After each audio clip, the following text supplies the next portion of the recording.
Hello, everyone, and welcome to Literary Tales. I'm your host, Paul Krause, and today we're going to skip past the classics for a little bit. We're going to venture forward to one of my favorite English satirists, really the last great writer of the first golden age of English literature, and that's Jonathan Swift.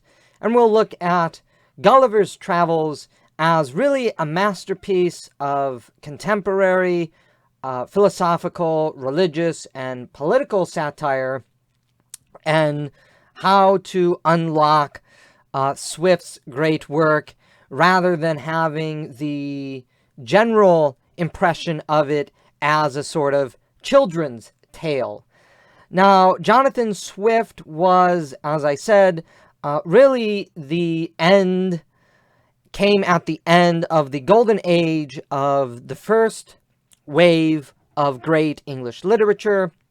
Sort of begins with Christopher Marlowe, Edmund Spenser, Shakespeare, publication of the King James Bible, up through Milton, Ben Jonson, until you get to about Alexander Pope and his critical translation and commentary on the Iliad. After that, English literature, that august and remarkable literary tradition that had defined the 17th century, begins to dissipate.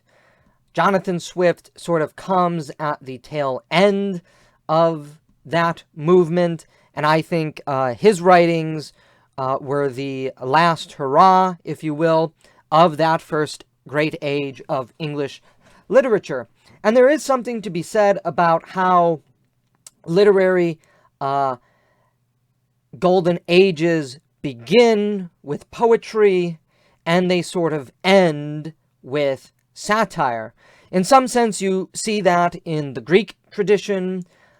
The golden age of Greek literature, of course, Hesiod, Homer, and the playwrights, sort of coming to an end by the time you get to the last master of that golden age of Greek literature, the satirist Aristophanes. And that pattern does seem to be repeated throughout cultures and throughout literary traditions. So in that respect, it's not a surprise that Jonathan Swift, the great satirist, is really the ending point of that first great age of a little over 100 years of English literature. And it's not until you get the birth of Romantic poetry in the early 19th century in England, in the British literary tradition, that you see the new golden age of English literature that flourishes in the 19th century, of course, with names like Charles Dickens and Jane Austen. But on October 28th, 1726, the book known today as Gulliver's Travels was published as Travels into Several Remote Nations of the World. It was a mock work of travel literature. Jonathan Swift's famous novel, however, is far deeper than merely a work of Juvenalian and Horatian satire. It is an indictment against the prevailing spirit of Enlightenment philosophy and utopianism. It is also an esoteric defense of Christianity against its Enlightenment critics, and a prophetic vision into the future degeneration of humanity in following the dictates of the natural philosophers of modernity. And now we're going to explore Gulliver's Travels as containing all of what we just said.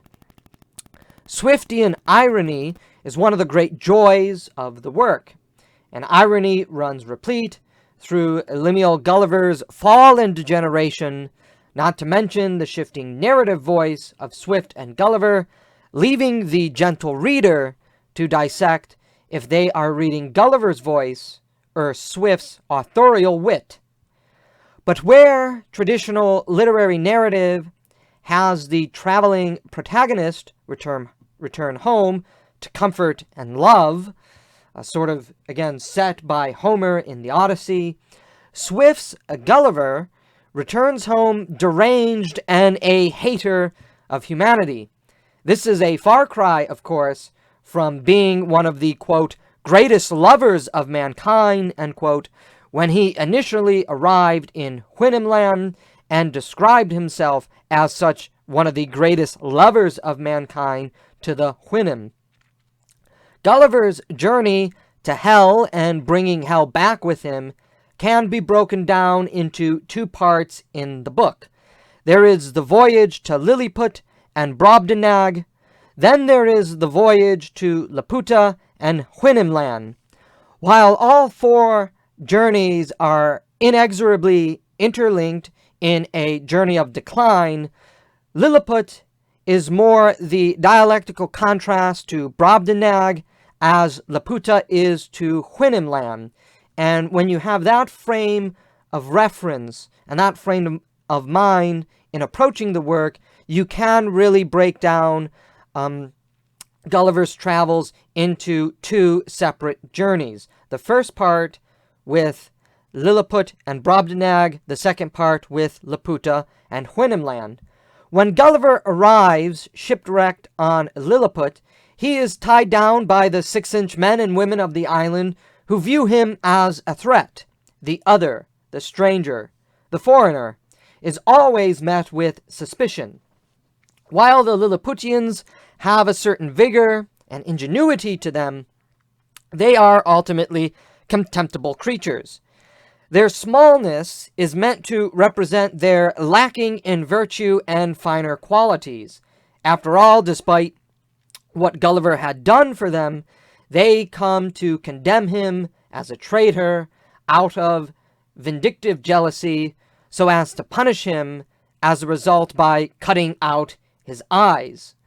For putting out the fire at the royal palace and thus saving the city and the king in the most humorous of ways when he urinates on it, and therefore saving the palace and again the entire city and the king, he is condemned by an ancient law that prohibits the discharge of any liquid in the palace. And so at the same time as you see Swift is going to begin serious satire and critique of the prevailing views of the Enlightenment, you also see tremendous comedy and little moments of laughter. It's hilarious for us as readers to see this ludicrous law being applied to Gulliver. For saving Lilliput from invasion and advocating peace between Blefuscu and Lilliput, where the people flourish in the peace, the Lilliputians condemn Gulliver as a traitor, especially since Gulliver didn't let the Lilliputians indulge in their fantasy of imperial conquest and domination at Blefuscu's expense. The condemnation for treachery is magnified in Gulliver's flight to Blefuscu simply on account of his want to have his liberty restored to him.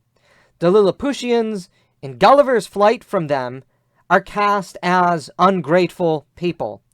Gulliver's bigness, if you will, really comes out here.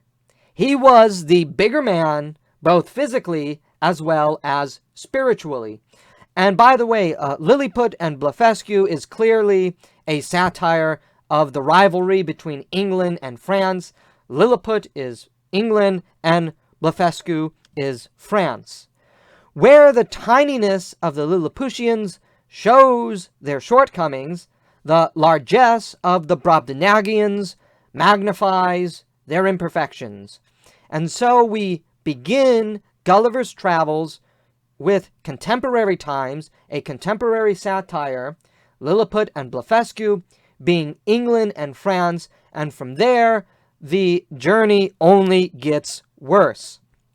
No Brobdingnagian is without flaws, all perfectly on display for Gulliver to see, much like how no human is not without the stain of original sin. But Swift's genius is in dialectical role reversal of Gulliver between Lilliput and Brobdingnag. Gulliver is now the equivalent size of the Lilliputians from earlier, and is placed in the shores in their shoes in his journey to Brobdingnag. But where the Lilliputians, for all their shortcomings, saw Gulliver with a certain awe and majesty, that is, the world, the natural world, and the bigness of the world had not yet been demystified, Gulliver sees the Brobdingnagians as ugly, disproportionate, and marred. This is because the Brobdingnagians are also the incarnate Europeans of Swift's time. The Brobdingnagians are also experiencing a technological revolution. This is made clear by the fact that Gulliver is nearly killed by multiple machines, feels alienated and isolated at every turn in the farmer's home, despite their generous care of him, and by the fact that the Brobdingnagians examine Gulliver under intense scientific scrutiny. Thus we see this is the birth of the scientific revolution in the 17th and early 18th centuries. In fact, when the Brobdingnagian wise men inspect Gulliver, they conclude, by the dictates of natural philosophy divorced from divinity, that Gulliver is a freak of nature. While Swift's satire of Brobdingnagian society is the beginning of his long-winded criticism of materialist philosophy and what we today might call scientism, there is also an ironic, symbiotic understanding between Gulliver and the Brobdingnagians. Both see each other as freaks of nature. Gulliver, due to the largesse of the Brobdingnagians, is attuned to their flaws, scars, and diseases. When the farmer's beautiful daughter undresses herself and Gulliver sees her breasts, he is horrified by what he sees. And whereas in the Renaissance, especially in the Renaissance tradition of art, where nudity and beauty was what was depicted in the human form, we see the human form in Swift's satire as becoming something that we despise, something that we see as ugly and horrifying, not something to celebrate. The Brobdingnagians, due to their intense examination of matter, with only themselves to judge against, conclude Gulliver to be a freak accident despite his form and rationality matching him with them. And this is something the Brobdingnagians cannot comprehend, who, in their rationalism, cannot figure out how it is that Gulliver can speak and be a rational creature. This is a defining moment in the work, as Gulliver is being inspected by the Brobdingnagians. Through Gulliver, Swift states, and again here you see the pivot between Gulliver's voice and Swift's authorial wit within the novel, Swift states that the Brobdingnagian assertion that he is a freak of nature is, quote, exactly agreeable to the modern philosophy of Europe, end quote. In other words, the emerging materialist philosophy of the Enlightenment will eventually do away with the incarnate humanism of traditional anthropology and conclude humans to be freaks of nature and no different from other animals. How prescient, all things considered. The lack of beauty and proportionality in Brobdingnag is equally reflective of the emergent scientific outlook of the new science. In putting nature up on the rack of interrogation, as Francis Bacon advocated, the interrogation of nature reveals all her flaws. Beauty cannot survive the withering scrutiny of a purely mechanical and reductionist disposition. Hence, where the Lilliputians looked up to Gulliver with some sense of awe and wonder, the Brobdingnagians look down at Gulliver as a freak, and Gulliver the same to the Brobdingnagians. Even though the Lilliputians were in some sense contemptible, Gulliver still had a certain charity towards them. He still felt a certain pity and compassion for the Lilliputians. He does not have that with the Brobdingnagians. The directionality of vision again, looking up and looking down, is a subtle importance in shifting consciousness from seeing awe and wonder in nature by looking up and being awestruck and marveled, to condemning nature as freakish and ugly, looking down upon nature. The Brobdingnagians may share a sense of classical natural right, duty and obligation to Gulliver, symbolized by their care of him, despite his freak of nature, despite him being a freak of nature, but that is not the discovery of modernity, but the inheritance of the classical tradition, which is quickly being lost in the modern project. The downward plunge of history and the degeneration of man is now just beginning.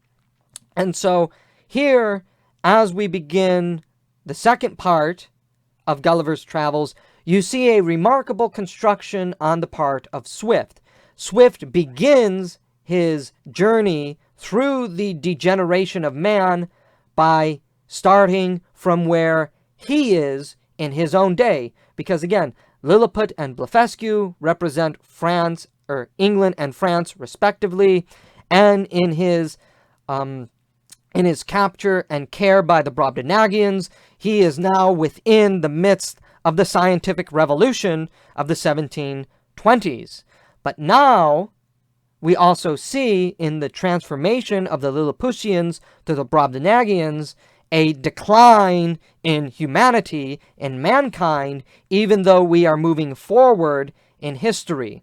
And the journey to Lilliput and to Houyhnhnmland are also journeys forward in time, though we see the negative reverse effects upon humanity through the Laputans and the Houyhnhnm. Despite returning home, now for a brief respite, Gulliver accepts pay and advancement to go on yet another journey, leaving behind his wife and children. The advancement of commerce, exploration, and industry is all too alluring for Gulliver, and life with his family is what must be sacrificed for the sake of progress. You notice here that as Gulliver begins his second journey, which is going to take him to Laputa and to eventually Houyhnhnmland, he does so because he is being paid. He is having a chance to go to explore, to have an adventure, right? So the rise of commerce, exploration, and industry, which is occurring in Swift's own time, is fundamentally transforming our human-to-human relationships. Gulliver leaves his family behind in order to go on this great commercial adventure. While the Lilliputians and Brobdingnagians are dialectically paired with each other for reasons hitherto explained, there is a connection with the Brobdingnagians with the Laputans, insofar that the Laputans are the apex of the scientific and mechanical, mathematical outlook of man, which of course began with the Brobdingnagians. And thus we see the first part of the journey being superseded now by the second part, and that there still is a link between the Brobdingnagians to the Laputans. But the journeys to Laputa and Houyhnhnmland are better dialectical contrasts because of the hyper-rationalism exuded by both societies and the detriments that such a worldview has on humans. So even though there is a connection and a supersession, the dialectical pairs of the four groups of people that Gulliver meets, again, you can see as Lilliputians and Brobdingnagians being dialectically paired to each other, and the Laputans and the Houyhnhnm being dialectically paired with each other. Now we're going to explore the pairing of Laputa with Houyhnhnmland. There is, of course, even greater irony involved in Gulliver's journey to Laputa. Though a city that is high in the air as if in the heavens, its inhabitants are deformed and fallen in a more grotesque way than even the Brobdingnagians. Gulliver's journey may have taken him upward in a physical sense, but it has also taken him downward in a spiritual, an interior anthropological sense. The distorted eyes of the Laputans represent the distortion of man's vision, clouded by the arrogance and pretense of scientific rationalism.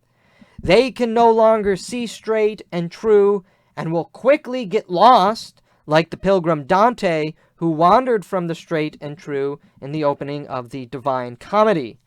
Moreover, the distinctiveness of the Lilliputians and the Brobdingnagians, despite their flaws, is now reduced to homogenized sameness in Gulliver's entry into Laputa. So, again, the distinctiveness of the Lilliputians and the Brobdingnagians, who were all different in their own unique or perhaps grotesque ways, are now left behind, and all of the grotesque Laputans are the same. As Gulliver recounts, he had never, quote, seen a race of mortals so singular in their shapes, habits, and countenances, end quote. So here you see again Swift's authorial voice through the voice of Gulliver coming out as he is criticizing the homogenization of man and society that is ongoing in the early days of the Industrial Revolution. And of course, what is the great so-called Enlightenment vision of man, but that we are all the same, we don't have any differences, we're all rational economic consumers, and it's when we embrace distinctiveness or identity or religion that we screw everything up. You see here in Gulliver's Travels the exact opposite approach from the pen of Jonathan Swift. He is saying that the norm is to be distinctive and unique, and that which is abnormal is when we all become the same. It is in Laputa and the Laputans that Swift begins his blistering satirical criticism of the Royal Society and their mathematical obsession, notwithstanding that Swift perfectly sees the exhaustive end of this outlook, namely atheism. And the Royal Society today, of course, in the 21st century, is a bastion of anti-Christian hatred and embodies the very arrogance and the pretensions of the scientific Laputians. Again, it's quite remarkable that 300 years earlier, Jonathan Swift saw basically the future of the 21st century. In terms of knowledge, the Laputans consider only mathematics and natural science discoveries as counting toward knowledge. Again, doesn't that sound familiar today? The wealth of knowledge that comes with the arts, culture, and tradition is meaningless to the Laputans, except for music, but that's only because of the mathematical symmetry that music can produce. And there you see Swift sort of satirizing the mathematical musicians and saying, how can you really appreciate music if the only reason why you appreciate music is because of the mathematical symmetry involved or the mathematical harmony that music can produce? Furthermore, through their mastery of nature, the Laputans have turned nature into the plaything of man. Again, Swift is far ahead of his time in seeing where the utilitarian mathematical mindset leads. For from discovery just for the sake of knowledge, the Laputans turn their knowledge of nature and its movements into tools for their own lusts, often terrorizing other people with their mastery and manipulation of nature. And here I should point out that Swift's criticism of the Laputians is also an esoteric criticism of contemporary events in Britain. The Laputans represent the English, and those whom the Laputans terrorize are the Irish. Despite the scientific prowess that the Laputans, they altogether lack common sense and civility. The flappers that attend them and do all the now mundane tasks of daily living represent common sense in a world that has drifted away from common sense. And it's actually rather funny when you understand this point in Gulliver's Travels. Swift fires all the canons in ironically showing how a materialistically obsessed civilization loses common sense and cannot function without a subservient race of dispossessed toilers. Again, doesn't that sound familiar today? Additionally, family is entirely lacking in Laputa. Again, doesn't that sound familiar today? The men are only concerned with their work. They leave their wives feeling alienated and estranged, which causes them to engage in adultery. But the men, unable to see clearly, either don't know or don't care about the cries and depression of their wives. Laputa, then, is a highly atomized society, which is to say it is no society at all. The Laputans also live extremely hollow lives. They are empty people. The Lilliputans, then, can be seen as an early prefiguration of T.S. Eliot's Hollow or Empty Men, or C.S. Lewis's Men Without Chests. It is this hollowness and sterile rationalism that the Laputans exude, which dialectically pairs them with the Houyhnhnm rather than the Brobdingnagians, though again, there remains that general linkage between all as Gulliver descends further down the mountain of insanity when he reaches Houyhnhnmland. The Houyhnhnm are a satirical parody of the hyperstoic rationalism of Baruch Spinoza and deductive-only reasoning, which shuns rationative reasoning. The Houyhnhnm cannot a priori conceive that Gulliver came from another land beside their own, because they have no evidence of any other lands beside their isle, which already exposes the limits of their rationality to the gentle reader, as we know that Gulliver is from England. He is not from Houyhnhnmland.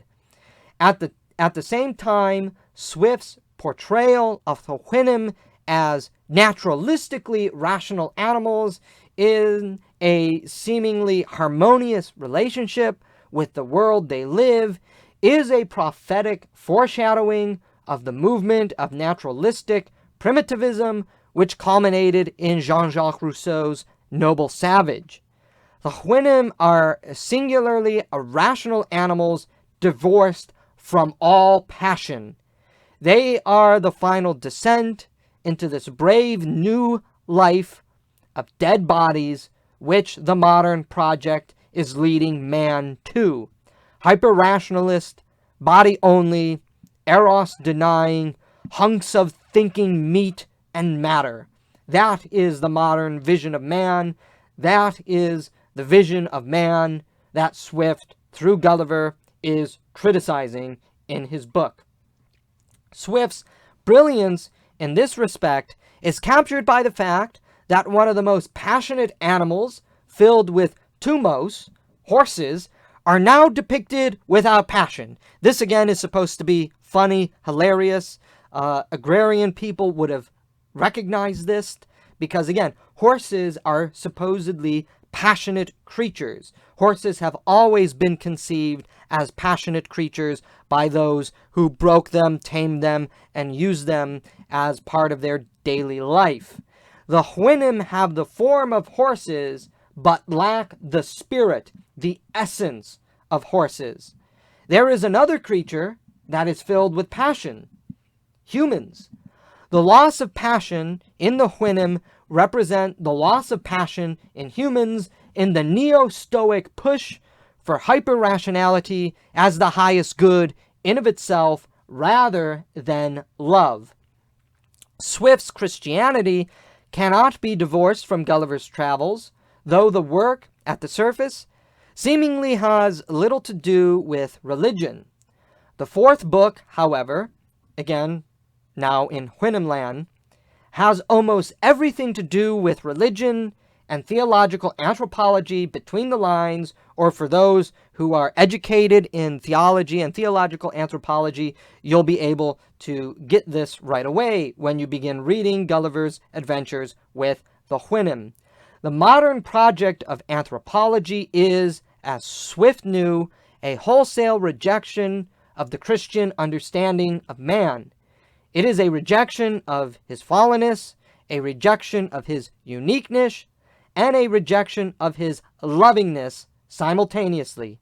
The rejection of fallenness, leading to wild ideas of perfectibility, were soundly satirized at the end of the third book, when Swift lampoons the supposedly rational want for immortality, and through the Houyhnhnmland in the fourth book, who think that reason alone is capable of human empowerment and salvation. The rejection of man's uniqueness and particularity is shown in Gulliver's time spent in Laputa, where they are singular masses of bland sameness. While the Laputans lacked the ability to love, but still were seeking love, the Houyhnhnmland are entirely divorced from passion, seeing passion as something that is wholly incompatible with reason, so love is entirely eviscerated from Houyhnhnmland consciousness. Thus, the Houyhnhnmland language has no word for compulsion, since compulsion is unbefitting a rational animal. Gulliver entered Houyhnhnmland a lover of his native country and a self-professed great, quote, lover of mankind. So you see Gulliver entering Houyhnhnmland, or Gulliver in this sense being just the simple embodiment of man, entering the brave new world represented by Houyhnhnmland. What is the old man entering this brave new world? The old man is a patriot and a lover of humanity. What's going to happen after being in this brave new world? Well, we'll see. In his dealings with the Houyhnhnmland, he comes to hold his native country in nothing but contempt, and, likewise, comes to view humanity with scorn. Ashamed that the Houyhnhnmland consider him a Yahoo, the degenerate hominid species analogous to humans in Houyhnhnmland, Gulliver falls for prideful supremacism in thinking himself above the herd, as he says, I expressed my uneasiness at his giving me so often the appellation of Yahoo, an odious animal for which I had so utter an hatred and contempt. I begged he would forbear applying that word to me. The allusions to St. Augustine's Confessions and City of God in the fourth book is even more apparent as Gulliver slips into the sin of pride, like the Stoics and Porphyry, whom Augustine critiqued in his works. Gulliver is like Porphyry, a man who claims to be dedicated to the pursuit of truth, as the Houyhnhnmland are, but who rejects that which is self-evident because of his egoistic pride. So too has the same fate befallen Gulliver, who becomes the primary target of Swift's satire, more so than the Houyhnhnmland in the fourth book. While Gulliver may have been taken over by the false rationalism of the Houyhnhnmland, the gentle reader should be able to see through the veil of the Houyhnhnmland disposition. There are no marriages of love in Houyhnhnmland, only marriages, if you can even call them that, of convenient breeding. Life is advanced through eugenics, as the dictates of pure reason, so-called, demands. Future generations of Houyhnhnmland are specially bred with the intermixing of the best male and female Houyhnhnmland. Most egregiously, the Houyhnhnmland are shown to be genocidal when they take up the question of exterminating the Yahoos from the earth. And once again, we see how prescient Jonathan Swift really was. What is the end result of this scientific, technological, rationalistic, modern worldview but eugenics and the want to exterminate deplorables and lesser people? Swift's subtle deconstruction of the Houyhnhnmland exposes the amorality at best, or the immorality more likely, of the hyper-rationalist and anti-humanist position that must come about from the disintegration of the true and only humanism contained in the Christian anthropological position that Swift is now suddenly defending. If man is nothing but a bodily, greedy, and destructive animal who has no harmony with nature and no soul, as represented by the Yahoos according to the Houyhnhnm, what is to stop the self-proclaimed arbiters of reason and naturalistic nobility, represented self-conceitedly by the Houyhnhnm, from culling undesirables for the sake of the earth? And again, doesn't that sound familiar today? As the Houyhnhnm contemplate killing all the Yahoos for the sake of the earth, Swift incorporates many direct allusions to the fall of man from John Milton's Paradise Lost. The educated and cultured gentle reader who would have been familiar with these references is now caught between Swiftian and Gulliverian voices. Who is really the fallen and degenerate race here? The supposedly hyper-rational Houyhnhnm, whom Gulliver has fallen hand over feet for, or the Yahoos, whom the Houyhnhnm despise out of prejudice for being irrational creatures? The Houyhnhnm account of the expulsion of the first two Yahoos from the mountain, an allusion to the fall and expulsion of man in Paradise Lost, is not tied to the Yahoos, but to the Houyhnhnm, who are considering wiping the Yahoos off the face of the earth. Swift ties the fall of man not to the Yahoos, but the Houyhnhnm. Now, for those who have read Paradise Lost, or if you're planning to read Paradise Lost in Milton's great epic poem, and we'll eventually have an episode on the wonders of Paradise Lost, Milton places the Garden of Eden on a mountain. And at the end of Paradise Lost, when Adam and Eve are being expelled from the garden, they descend down a mountain. They descend down the mountain on which the Garden of Eden was created. Now again, as the Houyhnhnm contemplate the genocide against the Yahoos, and as they tell Gulliver of the origins of the Yahoos as descending just one male and one female from the large mountain on their island, Swift is making a direct allusion to the expulsion and fall of man in Paradise Lost. And again, Swift wrote only one generation removed from Milton. So any of Swift's educated readers would have also have read Paradise Lost and would have connected that symbolic imagery being discussed at the end of Book 4. The reduction of man to just rational animal is the degeneration of man to insanity. When Gulliver finally leaves Houyhnhnmland, teary-eyed and overwrought with grief for having to depart company with such noble animals, Gulliver returns home disgusted at the sight of his wife and children, who thought him dead, and greet his arrival with tears of joy as passionate and loving animals. There is no special homecoming, however, for Gulliver.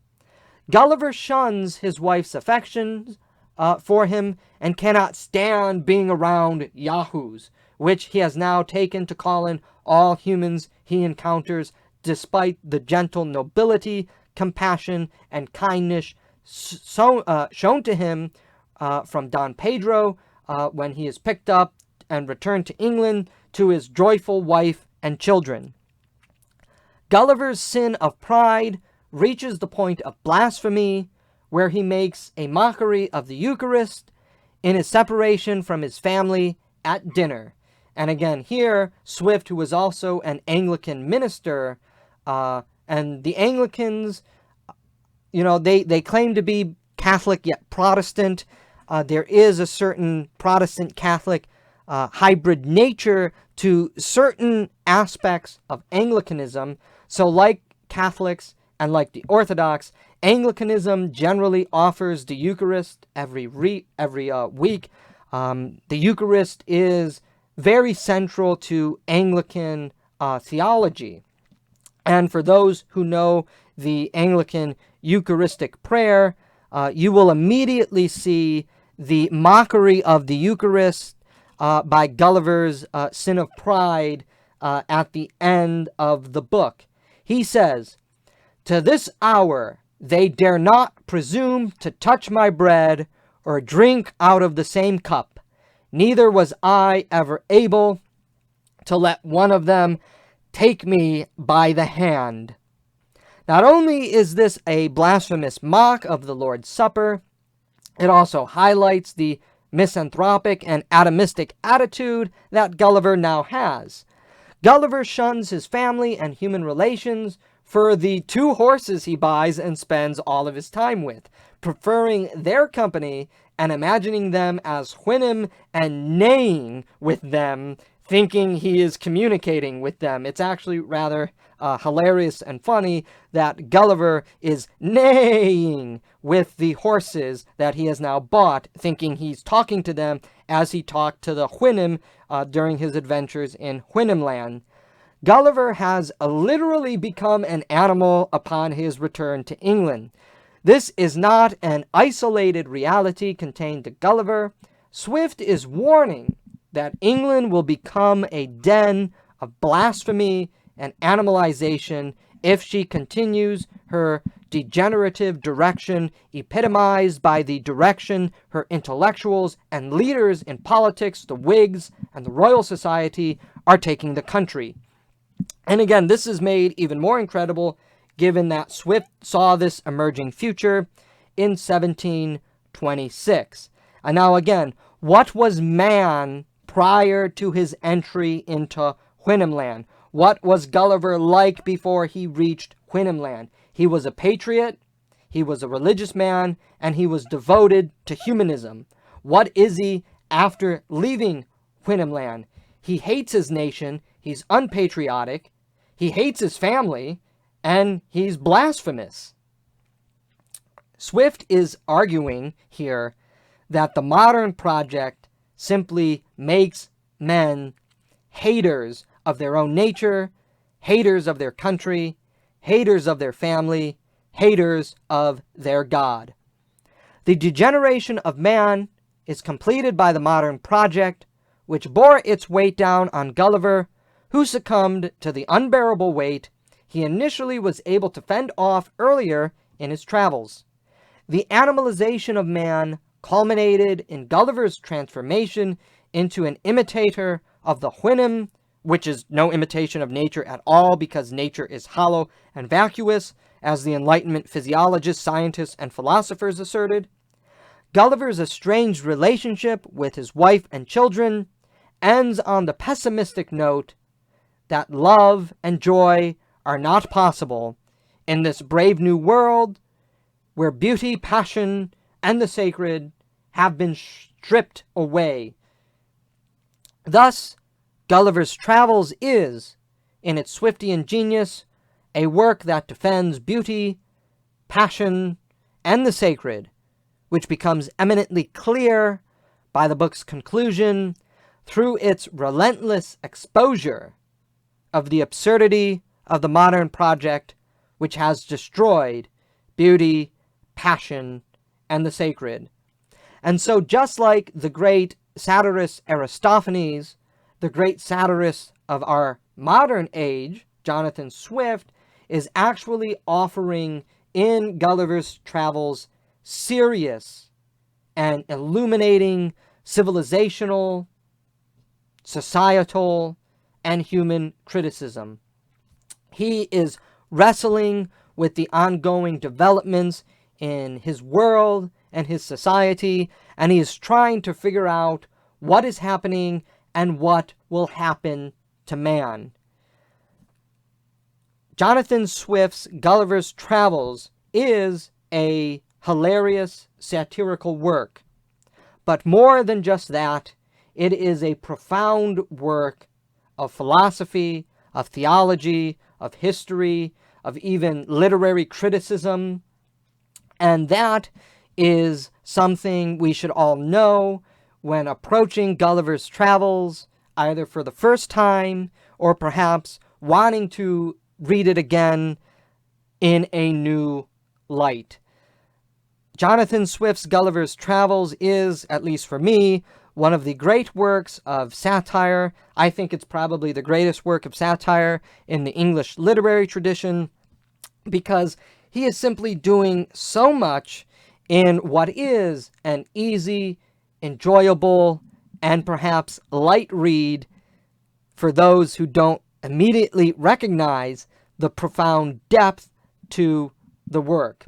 From Gulliver's Travels to Lilliput and Blefuscu, to Brobdingnag, to Laputa, to Houyhnhnmland, and then back to England, what we really see, as many of the great commentators of Jonathan Swift have already said, is a recapitulation and a retelling of the story of the fall and degeneration of man.